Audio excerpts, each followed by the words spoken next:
खुद से जीतने वालों को मेरा सलाम और प्रणाम। जापानी भाषा में असाही का अर्थ है सूरज की रोशनी और हारू का अर्थ है बसंत।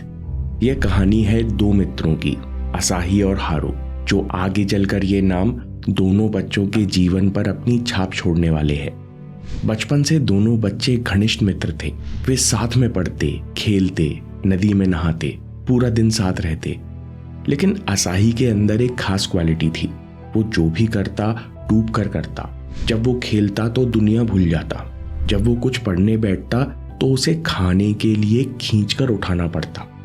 एक दोपहर जब दोनों खेल रहे थे तब असाही को घर से कोई जल्दबाजी में बुलाने आया और बिना कोई कारण उसे खींचकर ले गया।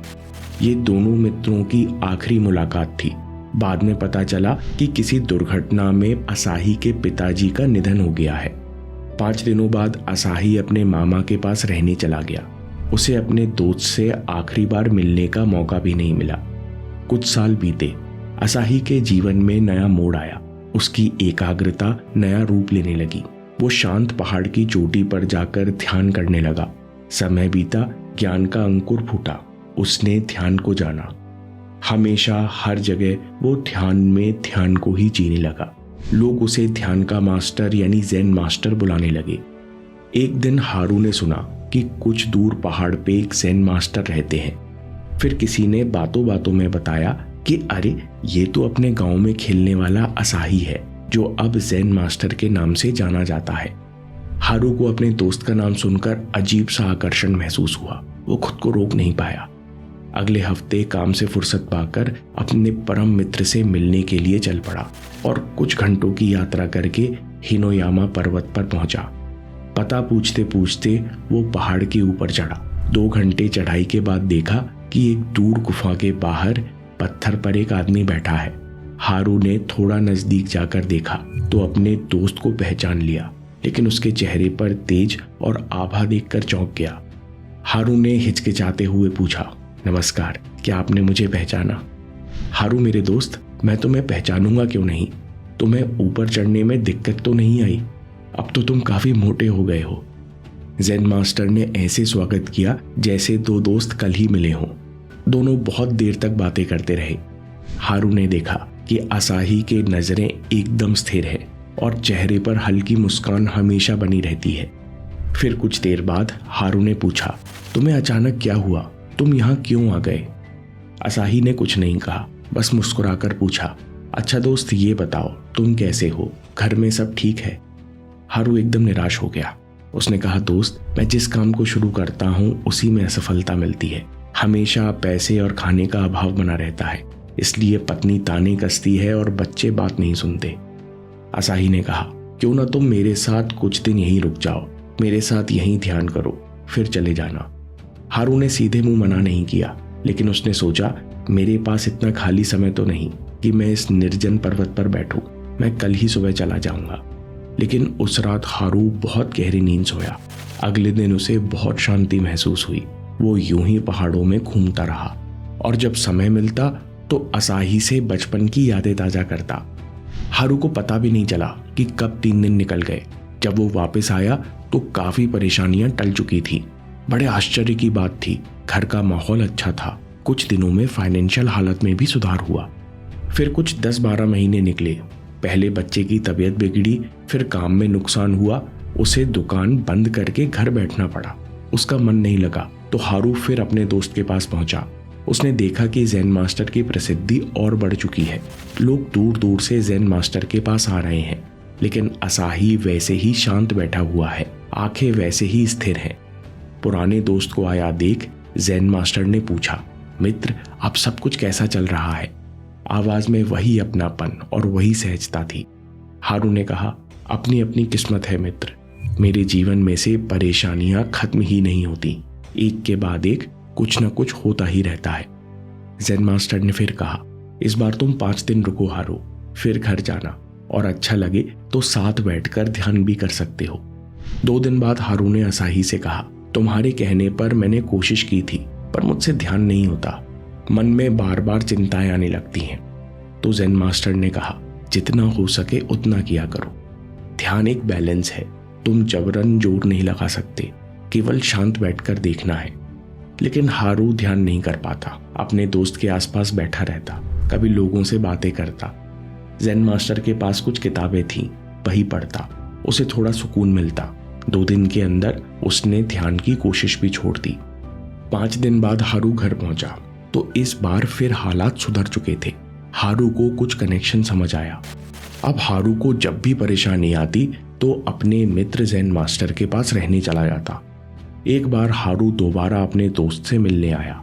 असाही ने फिर उसका स्वागत किया, लेकिन जब उसने अपनी परेशानी के बारे में बताया तो असाही ने उसकी शिकायतों पर ध्यान नहीं दिया।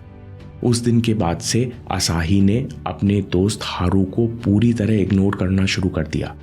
1 हफ्ता निकल गया, लेकिन असाही न उसकी तरफ देखता न उससे बात करता। हारू का धैर्य खत्म हो गया। 8वीं रात उसने गुस्से में असाही यानी ज़ेन मास्टर से कहा, अरे मित्र, तुम सबको आशीर्वाद देते हो, सबको सिखाते हो, तुम मुझे कुछ नहीं सिखाते। शायद मैं ही तुम्हारा समय खराब कर रहा हूं। लेकिन असाही अभी भी मौन था। फिर हारू रोने लगा, मुझसे क्या गलती हुई है कि तुम मुझसे बात ही नहीं करते? मैं इतनी परेशानियों में हूं और तुम मुझे समझा नहीं रहे। क्या मैं तुम्हारा दोस्त नहीं हूं? अब जब तक तुम मुझसे बात नहीं करोगे, जब तक मेरी परेशानियां सॉल्व नहीं करोगे, तब तक मैं यहां से हिलूंगा नहीं। ये सुनकर ज़ेन मास्टर ने मौन तोड़ा। हारू, चलो हम पहाड़ की चोटी पर चलते हैं। शब्दों में ऐसा आदेश था कि हारू बकरी के बच्चे के जैसे असाही के पीछे चल दिया। ऊपर पहुंचकर ज़ेन मास्टर ने कहा, आसमान देखो, क्या दिखता है? हारू ने देखा, आसमान एकदम साफ है और चोटी पर से देखने पर नजदीक भी लग रहा है। असाही ने इशारा करते हुए कहा, आसमान में दूर उस छोटे से टिमटिमाते तारे को देखो। अंतरिक्ष में बहुत दूर होने के कारण बहुत छोटा दिख रहा है, पर यह तारा हमारे सूरज से 1000 गुना बड़ा है। मास्टर मुस्कुराए और बोले, हारू, कुछ समझ आया? पर हारू ने कोई जवाब नहीं दिया। मास्टर ने आगे बोला, हमें सूरज बहुत बड़ा लगता है, लेकिन उस तारे या अंतरिक्ष की तुलना में यह बहुत छोटा है। अगर सूरज इतना छोटा है तो सोचो पृथ्वी कितनी छोटी होगी। हारू ने कहा, सुई की नोक के बराबर। असाही ने कहा, अब ध्यान से सोचो, इस ब्रह्मांड की तुलना में जापान कितना बड़ा है। अनंत ब्रह्मांड की असीम शांति की तुलना में तुम और तुम्हारी प्रॉब्लम्स कितनी बड़ी हैं। हारू की आंखों से आंसू बह रहे थे। ज़ेन मास्टर ने कहा, तुम्हारी प्रॉब्लम्स इतनी छोटी हैं कि तुम्हारे जीवन में जो भी कुछ हुआ और जो भी परेशानी अभी हो रही है, अनंत की सच्चाई के सामने उसका साइज इतना छोटा है कि हम उसके अस्तित्व को नकार सकते हैं। असल में सब कुछ एक है, कुछ भी उस असीम शांति से अलग नहीं है। ये शब्द सुनकर हारू का मन अचानक हल्का हो गया। अचानक उसे ब्रह्मांड की अनंत शांति महसूस हुई। हारू उस आनंद के साथ एक हुआ जिसके लिए वो जीवन भर से तड़प रहा था। प्रेजेंट में आते ही हारू की आंखें और बहने लगी। उसने बोला, मास्टर, परेशानियों से आपने मेरा मन हल्का कर दिया। ज़ेन मास्टर ने कहा, मैंने ऐसा कुछ नहीं किया, बल्कि तुम्हारी समझ ने किया है। जैसे ही तुम्हें समझ आया कि तुम्हारी परेशानियां इस प्रेजेंट मोमेंट के सामने, अनंत ब्रह्मांड के सामने कोई अस्तित्व नहीं रखती, वैसे ही तुम शांत हो गए। यही प्रेजेंट मोमेंट है। ना कोई रिएक्शन है, ना कोई कमी है। यही ध्यान है, यही अनंत का आनंद है, यही मेरा और तुम्हारा सच है। हारू काफी देर तक शांत बैठा रहा। फिर उसने पूछा, मास्टर, हम जीवन की परेशानियों से कैसे निपटें? असाही ने कहा, सफलता, असफलता, परेशानी और आसानी, ये सब आइडियाज मात्र हैं। तुम जिस आइडिया को यकीन से पकड़ोगे वही तुम्हें सच दिखने लगेगा। अभी तुमने यही अनुभव किया। जैसे ही तुमने समझा और यकीन किया कि परेशानियों का कोई अस्तित्व नहीं है, केवल अनंत ब्रह्मांड है, वैसे ही तुम प्रेजेंट मोमेंट में आ गए। मन को तैयार करो।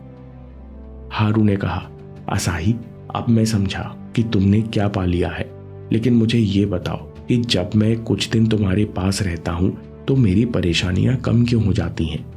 ज़ेन मास्टर ने कहा, मन की आदत है कि वो परेशानियों को बड़ा बनाकर उन्हें अनावश्यक रूप से महत्व देता है और प्रेजेंट मोमेंट की उस खुशी के लिए व्याकुल रहता है जो हमेशा उसके पास है। तुम यहाँ शांत रहते थे तो कुछ दिन मन की आदतों में सुधार होता था। वो परेशानियां छोड़कर जीवन को शांति और आनंद की नजरों से देखने लगता। जब तुम घर जाते तो बदले नजरिए के कारण तुम्हें सब ठीक लगता, जिससे तुम्हारे हालात और सुधर जाते। लेकिन कुछ ही दिनों में परेशानियों को बड़ा बनाने की आदत के कारण मन और जीवन के हालात पहले जैसे हो जाते। अब तुम्हें इस सुख दुख की साइकिल से बाहर निकलना है, तो ध्यान के अभ्यास से मन को तैयार करो। इतनी अलर्टनेस विकसित करो कि तुम चुन सको कि तुम क्या सोचना चाहते हो, जीवन को सफलता या असफलता किस दृष्टिकोण से देखना चाहते हो। हारू बहुत देर तक शांत रहा, फिर पूछा, मास्टर आखिरी सवाल, इस बार जब मैंने आपसे मदद मांगी तो आप 1 हफ्ते तक मौन क्यों बने रहे? चमत्कार नहीं संकल्प। हारू मैं तुमसे इसलिए नहीं बोला क्योंकि बिना संकल्प किए, बिना अभ्यास किए तुम चमत्कार की उम्मीद नहीं कर सकते। ज़ेन मास्टर ने कहा, जब इंसान परेशानी को मिटाने का संकल्प लेता है तब गाइडेंस तुरंत प्रकट होती है। जिस इंसान में संकल्प नहीं होता वो आसानी से उपलब्ध ज्ञान को भी गंवा देता है। तुम्हारे संकल्प ने मुझे सहायता करने पर मजबूर कर दिया। इस बात को बुद्धि में उतार लो। तुम्हारे ध्यान की जिम्मेदारी तुम्हारी है। तुम्हें ही समझदारी विकसित करके अच्छे संग से, अभ्यास से अपनी चेतना का स्तर यानी अवेयरनेस को ऊपर उठाना है। ज़ेन मास्टर ने कहा, सचेत रहो और अपने अनुभव से जानो कि हर स्थिति में खुश रहना तुम्हारा वास्तविक स्वभाव है और तुम इसका चुनाव कर सकते हो। तुम्हें ही हर चीज में परेशानी देखना बंद करना है और ये चुनाव तुम्हारे लिए कोई और नहीं कर सकता। दोस्तों, सिल्वा टेक्निक मेडिटेशन का अभ्यास कीजिए। इसका अभ्यास करने के बाद आप मात्र 3 सेकंड में अपने मन को कभी भी कहीं भी पहले से गहरे स्तर पर शांत कर पाएंगे, शरीर को पहले से गहरे स्तर पर रिलैक्स कर पाएंगे। इस वीडियो को अभी सेव कर लीजिए और जरूर अभ्यास कीजिए, क्योंकि आपके समय से कोई ऐप, कोई न्यूज़, कोई वीडियो कीमती नहीं है। मैं काम के किस्से लाता रहूंगा। हम जीतेंगे।